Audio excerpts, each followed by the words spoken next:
El cuidado especial de Dios para su pueblo. Cristo es tanto cabeza de su pueblo como gobernador del mundo entero. Él controla los eventos en el mundo para el máximo beneficio de su iglesia. Mi propósito en esta parte no es el de tratar con aquellos que no creen en Dios. Quiero más bien convencer a todos los que dicen que Dios existe, que las obras especiales de su providencia no son meros accidentes. Hay muchas personas que se identifican como creyentes, que consideran las cosas que ocurren en sus vidas como si solo fueran eventos naturales. Piensan que los asuntos de este mundo y de los hijos de Dios no son gobernados por la providencia, sino por causas naturales. Esto significa vivir como si Dios no existiera. Los que piensen de esta manera deben considerar las siguientes preguntas. Primero, ¿cómo es entonces que en tantas ocasiones el pueblo de Dios ha sido rescatado del peligro y del mal por un poder superior al poder de la naturaleza y aún frecuentemente en una forma contraria al curso normal de la naturaleza? El agua inunda y ahoga todo lo que pueda, pero el mar Rojo fue dividido y el muro del agua se formó a cada lado para que el pueblo de Israel pasara sano y salvo por en medio. El fuego quema hasta lo máximo de su poder, pero cuando Nabucodonosor, el rey de Babilonia, echó a los 3 judíos piadosos al horno, la intensa llama no tuvo poder para dañar ni siquiera un cabello de sus cabezas, pero al mismo tiempo mató a quienes les habían echado al fuego. Es natural que las bestias salvajes y hambrientas maten, y asimismo coman a los hombres, pero aquellas que se encontraban en el foso donde Daniel fue puesto, pasaron toda la noche sin dañarle ni un solo pelo a Daniel. En segundo lugar, si no son ordenados por una providencia especial, ¿cómo es que las causas naturales trabajan juntas de una forma tan extraña para el beneficio de los creyentes? En la historia de José hay 12 pasos de la providencia a través de los cuales llegó a ser el primer ministro de Egipto. Si solo uno de ellos hubiera fallado, entonces la historia habría terminado de una forma distinta. En los tiempos de Esther hubo 7 actos de providencia, los cuales se combinaron para producir la caída de Amán y salvar a todos los judíos de la destrucción. Dios es capaz de hacer diferentes cosas para cuidar a su pueblo. Tal como un trabajador usa toda clase de herramientas en su trabajo, en la misma forma que un artesano toma un trozo de madera rústica y la convierte en una obra de arte, de igual manera las manos más dotadas usan las herramientas en el taller de la providencia. Tercero, si los asuntos del pueblo de Dios no son gobernados por una providencia especial, ¿cómo es que los medios más poderosos y astutos empleados para su destrucción no tienen efecto y los medios más débiles e insignificantes empleados para su protección tienen éxito?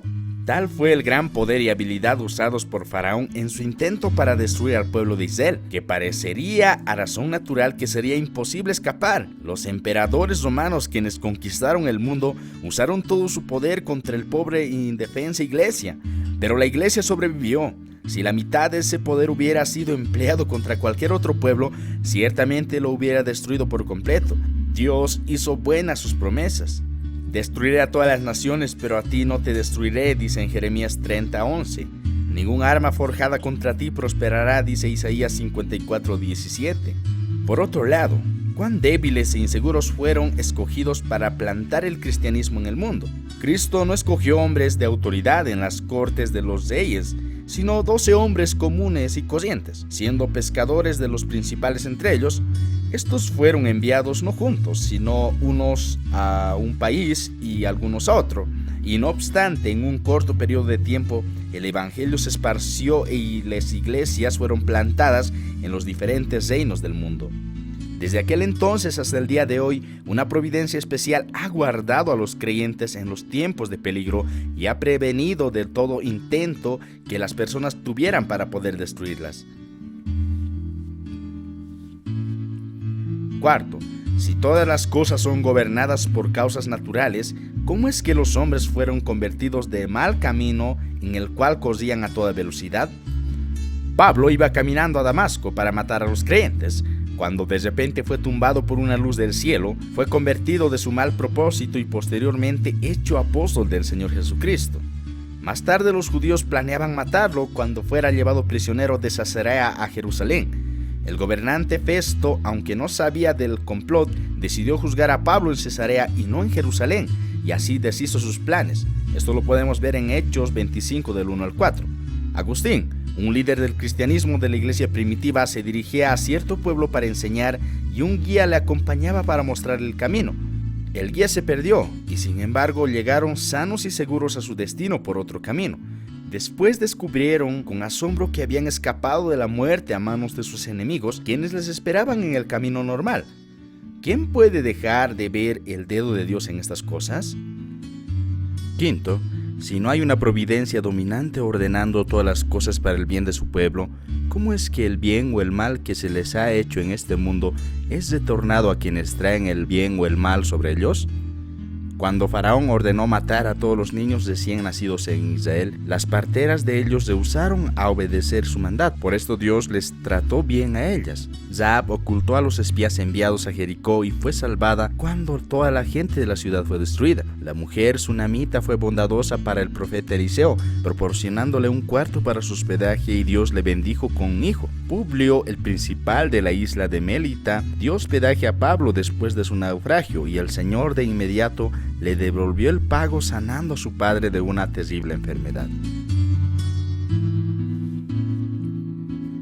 En la misma manera, los males hechos contra el pueblo de Dios han sido devueltos a sus enemigos.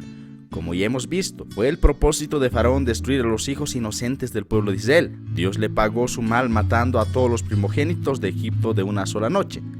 Amán hizo una gran horca para colgar a Mardoqueo, pero Dios ordenó que Amán y sus 10 hijos fueran colgados en ella. Ahitofel hizo un complot contra el rey David y dio su consejo para derrocar a David. Este mismo consejo provocó su propia ruina. Después de que el cruel emperador Máximos ordenó la completa abolición de la religión cristiana, fue echado a la cama por una terrible enfermedad como Herodes en los días de los apóstoles. Algunas veces el pago del mal ha sido muy exacto.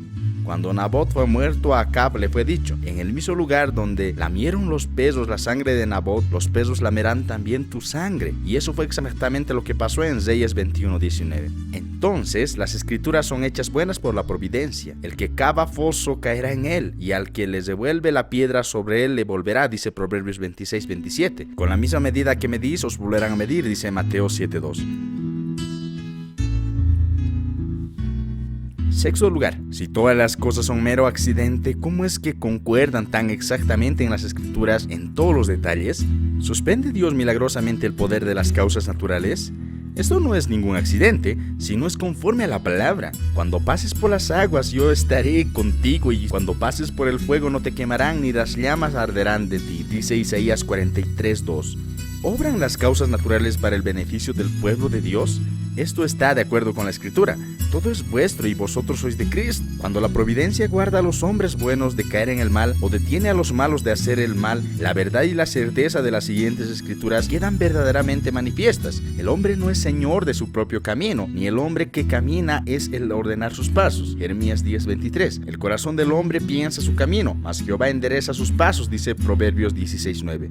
Cuando las cosas malas que los hombres han hecho se vuelven en su contra, entonces se manifiesta la verdad. Ciro, cabeza del imperio persa, deja ir libre al pueblo de Dios porque la escritura decía que había de hacerlo, aunque fue en contra de sus propios intereses, según Isaías 45:13. Toda la gente en el mundo siempre cumple los propósitos de Dios, aun cuando no quieran hacerlo.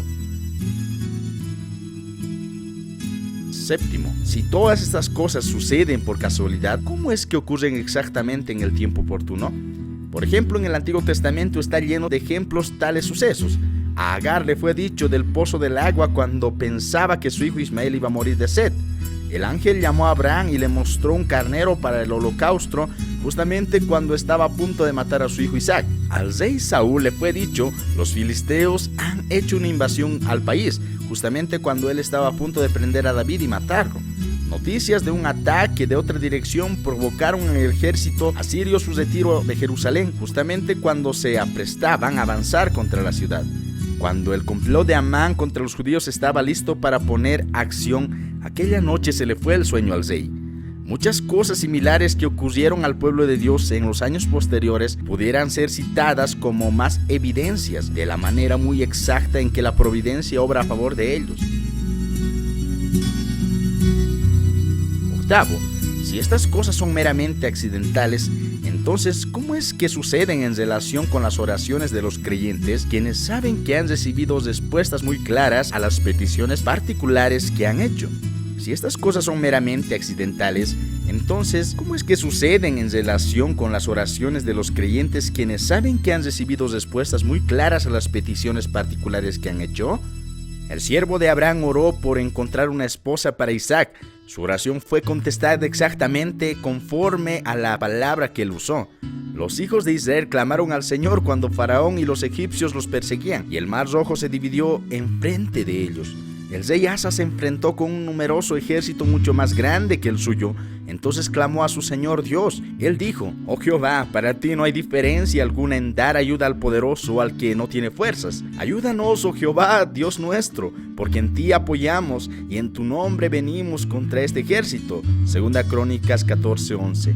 Cuando Pedro fue encarcelado, la iglesia oró de día y de noche por él. Vea cómo sus oraciones fueron contestadas en Hechos 12 del 1 al 12.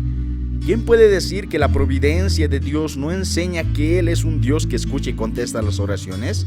Porque los ojos de Jehová contemplan toda la tierra para mostrar su poder a favor de los que tienen corazón perfecto para Él. Segunda Crónicas 16:9.